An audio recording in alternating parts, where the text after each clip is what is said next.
Yo, how's it going on guys? It is AuraZora here. Today, I'll be reviewing Pokemon Journeys episode 90, Dialga and Palkia, the Space-Time Showdown. Let's get started. So, the episode opens up from where we left off last time, with Ash meeting AU Ash, who is revealed to be a crybaby. Well, that wasn't surprising. Chloe calms down AU Ash and then explains the situation, which AU Ash tells the duo that his own Pikachu had recently been turned back into an egg. Before that though, his Pikachu started forgetting its own moves, which happened to Ash's in the previous episode. The new trio decides to head over to the Pokemon Center in Sandgem Town to speak to Professor Rowan. On arrival, they run into Go, Dawn and AU Dawn, who are trying to stop Professor Rowan from taking the Pokemon away, but just then, another Professor Rowan appears. It is revealed to us that the first one was actually James, in which AU Team Rocket attempt to make their escape, but just as they do so, Ash and Go attempt to stop them, but then Pikachu and Cinderace pre-evolve into Pichu and Raboot, allowing the Rockets to leave. AU Ash tells everyone to keep their Pokemon in their Pokeballs to prevent them all from pre-evolving and slowing the process down.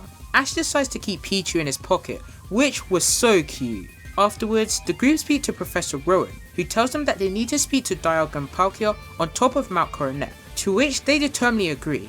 Ash, Go, Chloe and Dawn fly there, while AU Ash and Dawn will follow after them. At Spirit Pillar, the group notice that the Sinnoh legendaries are nowhere to be seen, but suddenly a gate appears. They head through it in hopes to encounter the legendaries. Back in Sandgem Town, AU Ash and Dawn surprisingly meet AU Go and Chloe, who seem very smart but also very confident. The two offer them a lift to Mount Coronet. For the second half of the episode, our gang arrive in the distorted dimension, where they see Dialga and Palkia fighting each other, which is still causing space and time to be shifted and messing up the two universes. And of course, the criminals behind it all are AU Team Rocket, who want all of the Pokemon in Sinnoh for themselves and will use the red chain to rewind time and make this possible.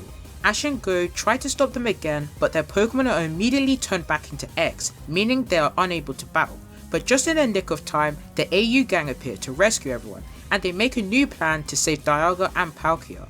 Everyone gives it their all in the final battle against the Rockets. This was really awesome, especially the music, resulting in AU Team Rocket's defeat. Even so, due to Dialga's power, everyone turns back into little kids, as well as their Pokemon turning back into eggs, and if they don't hurry up, they'll all become babies. AU Ash says if they all send their strong feelings about how much they love Pokemon to Dialga, Palkia and also Arceus, it will be able to break the chain, which everyone in Sinnoh sends their thoughts, together summoning Arceus, breaking the chain. The legendaries reverse everything back to normal, including all of their Pokemon, meaning that everyone succeeded. However, because of this, Ash and his friends must return back to their universe, but they hope to see the AU group again one day. And with that, they return back to our universe, meeting Cynthia and bringing this episode arc to an end. Overall, I thought this was an okay episode. It had its fair shares of highs, but also its fair shares of lows, such as amazing music throughout it all, also really great moments within scenes. Sadly however, what holds this episode back for me is that the actual episode itself, as well as the ending, felt very rushed in terms of saving the day and also in need of much more development and interactions between the AU crew. I wish that this special arc had at least 2 to 3 more episodes just to fully flush out everything. That would have made it 10 times better. But as always, thank you all for watching and be sure to give this video a like. My ratings for this episode will be a 7 out of 10.